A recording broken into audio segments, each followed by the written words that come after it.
So we should see it any second now, and there you are getting a great view of Crew 9 inside Dragon Freedom as it returns back to Earth. We are awaiting the drogue deploys. This view coming from the WB-57 high-altitude plane, and there you see it on your screen, drogue deployment. Drogue descent rate nominal.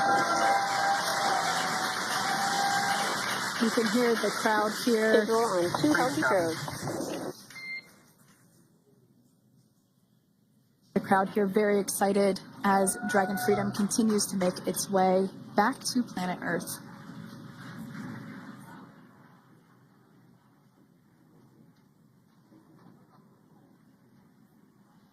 Next up, we'll stand by for the main deployment of the parachutes. The mains are quite a bit larger. You'll be able to notice the difference on your screen once they deploy, and they continue to ensure that the Dragon spacecraft slows down even further. As we mentioned, Freedom will be traveling 16 miles per hour when it splashes down off the coast of Tallahassee, Florida, here at 2:57 p.m. Pacific time this afternoon. And there we go. We have visual on 4 healthy mains. That view was from inside. Freedom copy. That view was from inside one of the buckets where the parachutes are located. So we see a great view there of the reefing on those parachutes. And as those main parachutes begin to inflate fully, 4 beautiful, healthy mains. Now awaiting visuals of splashdown. We'll start to hear Commander Nick Hague. Copy 1000. As we heard right there, Commander Nick Hague will be calling out the altitude of the Dragon capsule from here on out. Landing in water is simpler and provides more margin against unlikely parachute issues. You can see those parachutes continuing to slow the Dragon capsule down. And if you're just joining us, you're looking at 800 meters. A live view of Crew 9.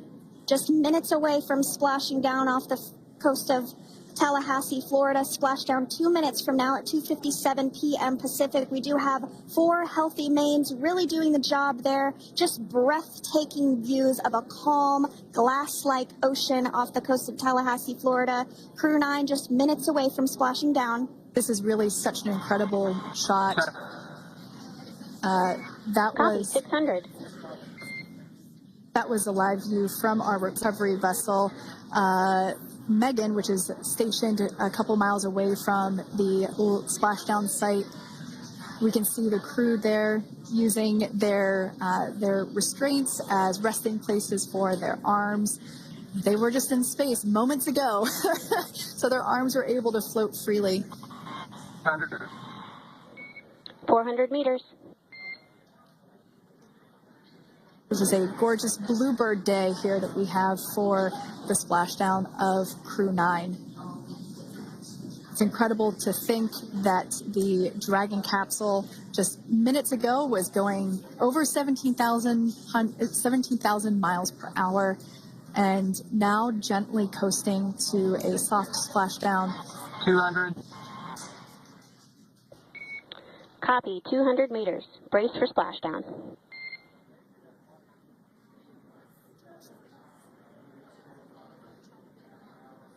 As you can see there on your screen, continuing to monitor progress of the Dragon spacecraft.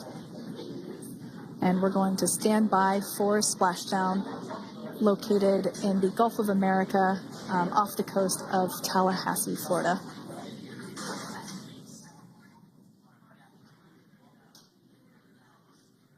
And splashdown. Crew 9 back on Earth.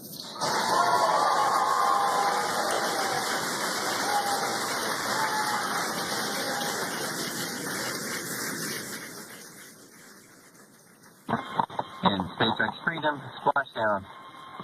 Good main release. Copy, splashdown. We see main chutes cut. Nick, Alex, Butch, Sunny, on behalf of SpaceX, welcome home.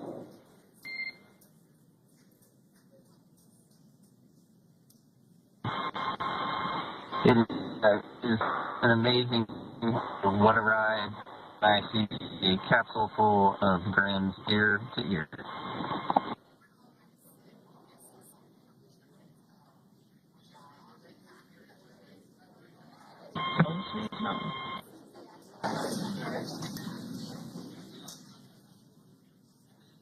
And as you can see on your screen, we have visual confirmation of splashdown. Dragon Freedom has returned home, and NASA astronauts. System safety verifications are in progress. We'll report back when recovery personnel are en route.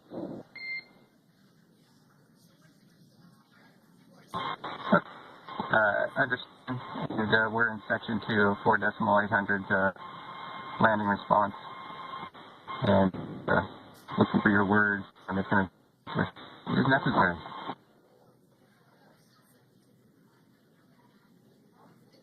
In the distance, we can see the recovery vessel making its way.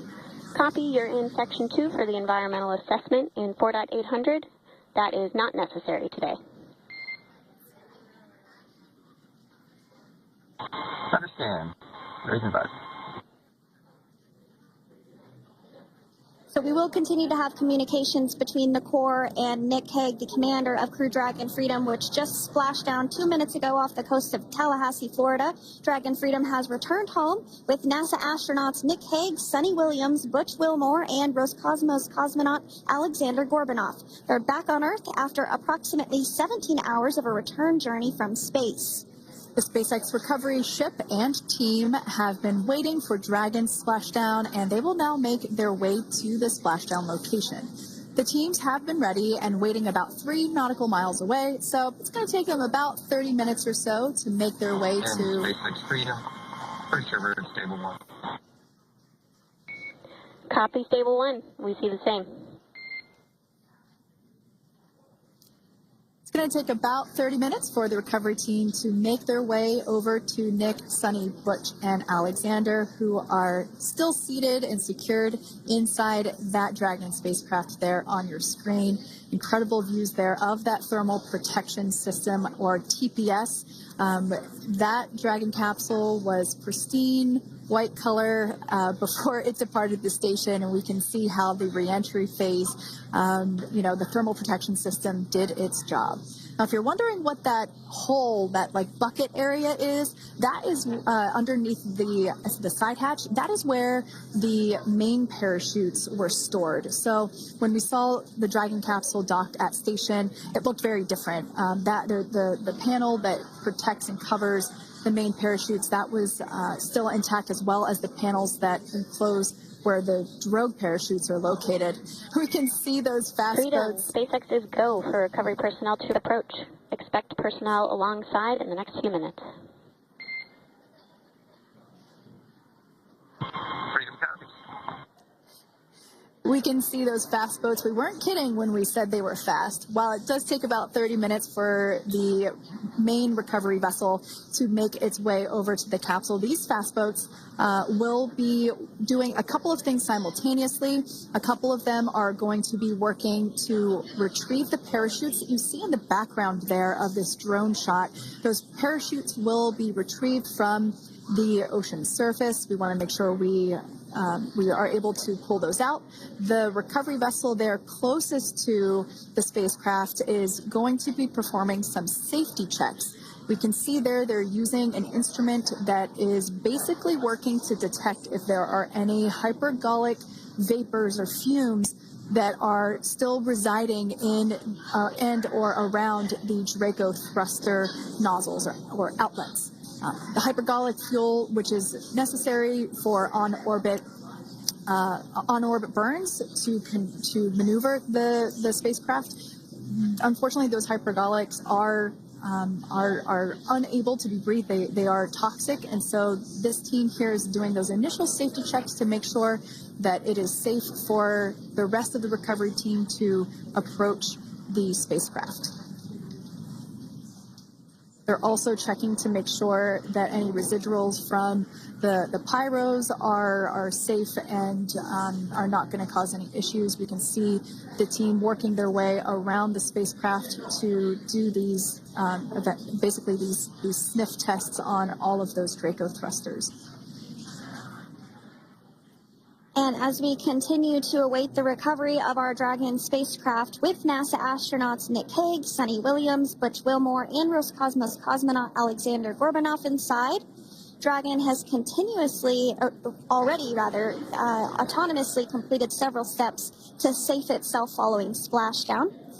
We are continuing to see Dragon in what is known as stable 1 configuration. That's kind of the ideal configuration following splashdown. It's upright, and the Dragon capsule's in the right configuration for it to be hoisted into the recovery vessel Megan, which you do see a little ways off in your screen approaching.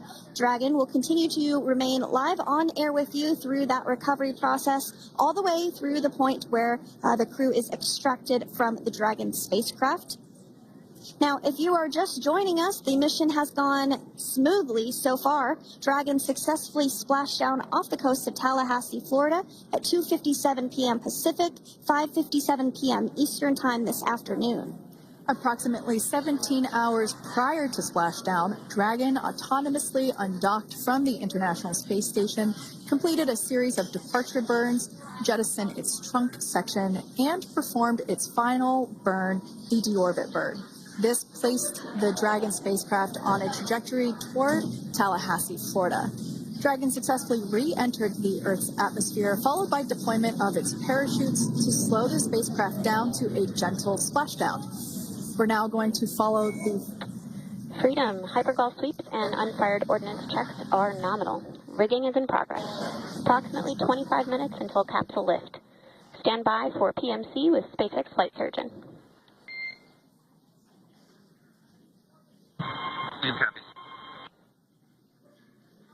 And so what we did just hear there was communications that those hypergol checks were complete. They didn't find any of that upon those checks, so we'll continue to move through the timeline. Next up is a process called rigging, which you see happening right now on your screen. This is when a SpaceX recovery personnel actually works to climb aboard the capsule and work through procedures ahead of lifting onto the nest of the recovery vessel Megan. We heard it's going to be about 25 minutes or so until that lift actually takes place.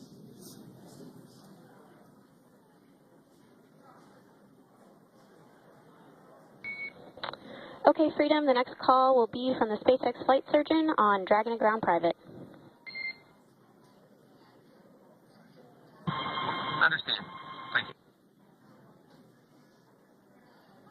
callouts there indicating that the crew will have the opportunity to do a quick check-in with the SpaceX flight surgeon.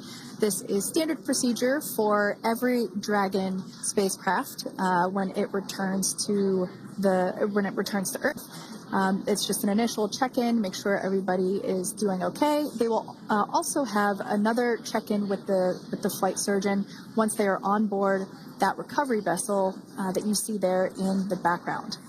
We can now see that SpaceX recovery team member they're on top of the Dragon spacecraft. They are going to be working to install plugs in the Draco thrusters to ensure that none of those, and to ensure that no more